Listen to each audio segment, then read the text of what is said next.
The world, just moments before, had been a symphony of familiar sounds, predictable rhythms, the comforting hum of an ordinary day.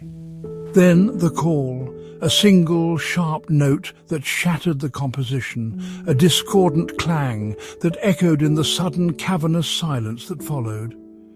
It was as if a curtain had been violently drawn, revealing a stage I didn't recognize, a play for which I had no script, no lines, no understanding of the plot unfolding with such brutal speed. The air grew thin, the light seemed to dim, and every mundane object in the room, a coffee cup left half empty, a stack of mail on the table, a coat slung over a chair, suddenly appeared alien, imbued with a silent, knowing dread. Disbelief was the first wave, a cold, numbing tide that washed over me, leaving me gasping on a shore of utter bewilderment. This couldn't be, not now, not like this. The words spoken on the other end of the line seemed to hang in the air, suspended, refusing to be absorbed, refusing to become real. My mind raced, trying to rewind time, to find a different path, a missed cue that could change this dreadful outcome. But the truth, like a relentless current, began to pull me under, its weight undeniable, its grip unyielding. The ordinary became extraordinary in its absence, the taken for granted now a gaping void. My hands, I remember, felt like lead, unable to perform the simplest tasks. My voice, when I tried to speak, was a stranger's, thin and reedy, a mere whisper against the roaring silence that had engulfed my world. The colours of the room seemed to fade, replaced by a monochrome filter of shock. It's a peculiar kind of paralysis, that moment. Your body is present, yet your mind is flung far away, struggling to reconcile the before and the after, two versions of reality that cannot coexist. The life you knew just seconds ago is now a relic, a memory already tinged with the impossible. The very ground beneath my feet felt unstable, as if the foundations of my existence had been shaken to their core.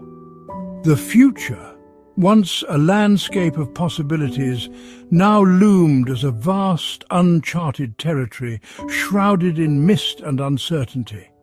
How does one navigate such a terrain when the compass of a loved one's presence is suddenly snatched away? The silence wasn't just an absence of sound.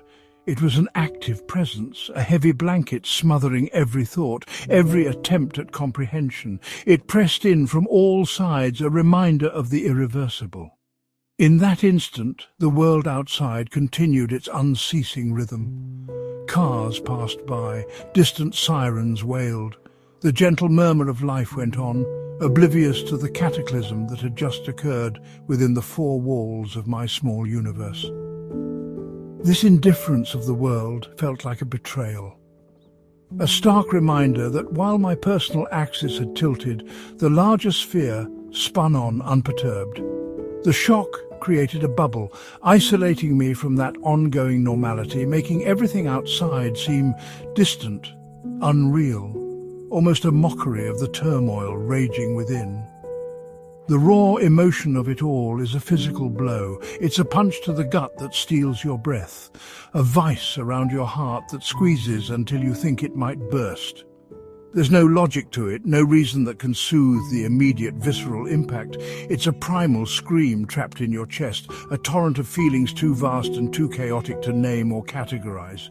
You're simply adrift, tossed on a sea of pure, unadulterated shock, the anchor of your reality gone.